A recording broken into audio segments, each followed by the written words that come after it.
So there were no pregame storylines. It's not like Syracuse is playing Duke, and yeah, you know that Syracuse is going to get their you-know-what's whooped. At least you can watch Duke and all their great players and their great coaching and their great infrastructure. And how, did you see what happened earlier on Saturday, how they spanked Virginia and Cameron Indoor? Duke is a problem. Duke might win the national championship this year. Can they finally snap the drought? Maybe. Who knows? But there were no pregame storylines. So if you actually sat down and watched this game from start to finish, and no, I'm not talking about people who just had this game on as background noise. If you watched from start to finish, you are a true Syracuse basketball fan because there was no reason to watch it. I watched it because I get paid. Simple as that. All right. Now, as far as the game is concerned, look, they played no defense. That is the number one reason why they lost. The score says it was 88-83. Shout out to Tyler Betsy, who saved his best for last, which is hit a left corner three when it absolutely doesn't matter. But you know when you need him, he definitely will not be hitting those open threes. Actually, he did hit a big one earlier in the season, way back when Syracuse was playing Houston and they had that miracle comeback towards the end of the second half, and Tyler Betsy is the one that hit the game-tying three in that one. But yeah, I mean, he had his great Chris Paul impression of what a huge three at the end of the game that absolutely positively doesn't matter, just made the score look pretty. But anyway, Wake Forest at 88 points. It felt like they had 188 points. It felt like every single time they were on offense, they got themselves a bucket. Now, in the first half, Syracuse actually had the lead. It was 46-42 at halftime, but you knew that it was fugazi. You knew that it wasn't real. That if you have watched or paid attention to enough basketball, you knew that Wake Forest was going to win this game. Because Wake Forest in the first half, even though they were losing, you could tell that their process was better. Wake Forest was the team that was getting better shots. Syracuse in the first half just so happened to get absurdly hot from three. They hit 10 threes in the first half. They average, at least coming into this game, just 7 per game. They hit 10 in one half. Donnie Freeman and Nate Kingz have nearly 30 points combined. Syracuse as a team shot over 55% in the first half.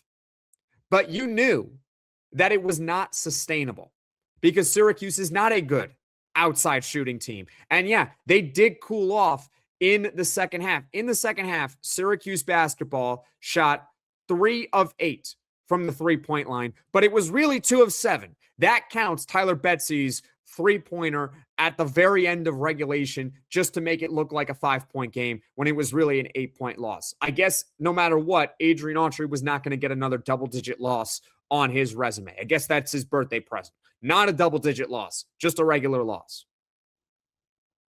It was not sustainable because they are not a good three-point shooting team on average. They had a great first half shooting the basketball. It wasn't like they were wide open looks. They were just knocking them down. Wake Forest was the team getting better looks from start to finish. And they carved up Syracuse's defense. Absolutely torched them. Keep in mind that Wake Forest came into this game 9th in the ACC in points per game.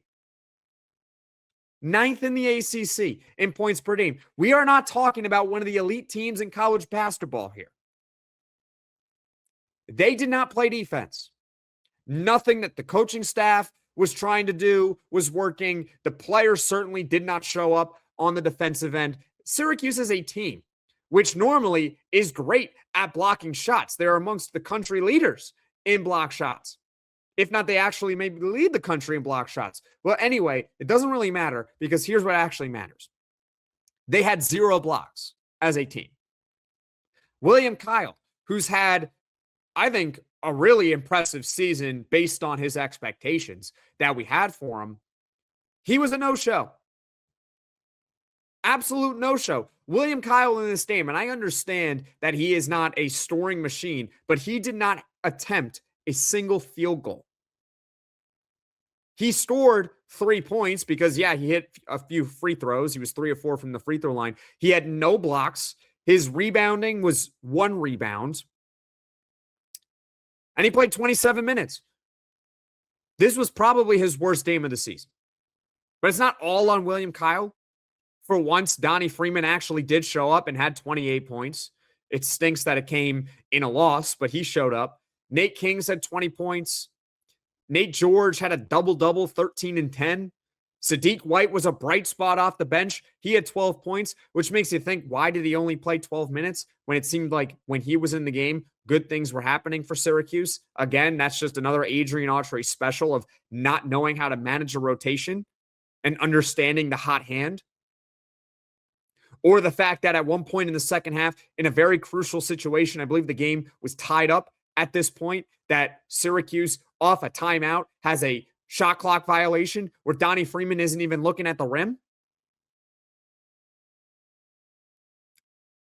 They're just not a good basketball team. And that's what happens when it's the end of February and you're checked out and you go to Wake Forest. You lose to an inferior team. I don't think that Wake Forest has more talent than Syracuse, but they looked like they had more talent because it seemed like they had a little bit more urgency. And it makes sense because everyone in Syracuse knows that they're gone.